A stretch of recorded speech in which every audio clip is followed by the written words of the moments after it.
ఉపరాష్ట్రపతి ఎన్నికకు బీఆర్ఎస్ దూరంగా ఉంటామనడం విడ్డూరంగా ఉందన్నారు ఎంపీ చామల కిరణ్. ప్రజాస్వామ్యంపై అవగాహన ఉన్న తెలంగాణ వ్యక్తికి బీఆర్ఎస్ ఓటు వేయకపోవడం బాధాకరమన్నారు. రాజ్యసభలో బీఆర్ఎస్ కు సీట్లు ఉన్నా ఓటు వేయటం లేదని విమర్శించారు. పార్లమెంట్లో బీఆర్ఎస్ అవసరం లేని పార్టీగా మారిపోయిందన్నారు.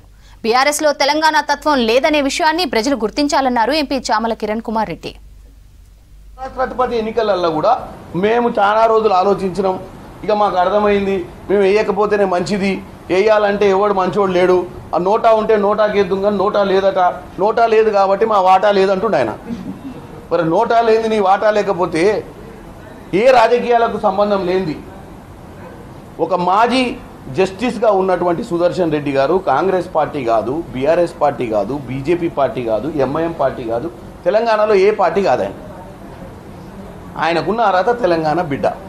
మనం అందరం గొప్పగా మాట్లాడుకోవాలంటే ఆయన ఒక జస్టిస్ రిటైర్డ్ జడ్జి సుప్రీంకోర్టులో ఉండడమే మనందరికి గర్వకారణం. ఇవాళ కేటీఆర్ అయినా ఎవరైనా ఏమంటుర్రు, ప్రజాస్వామ్యాన్ని కాపాడుకోవాలని మాటలకే మాట్లాడతారు.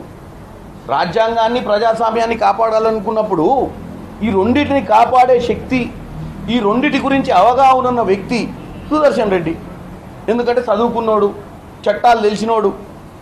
ఈ రాజ్యాంగంలో ఉన్నటువంటి అవకతవకలు ఎవడన్నా ఈ రాజ్యాంగాన్ని ఏదైనా మాయ చేయాలనుకున్నా కానీ దానికి కాపలాదారునిగా ఉండాలనుకుంటున్న సుదర్శన్ రెడ్డి గారిని మద్దతు ఇవ్వకపోవడానికి కారణాలు చెప్పాలి.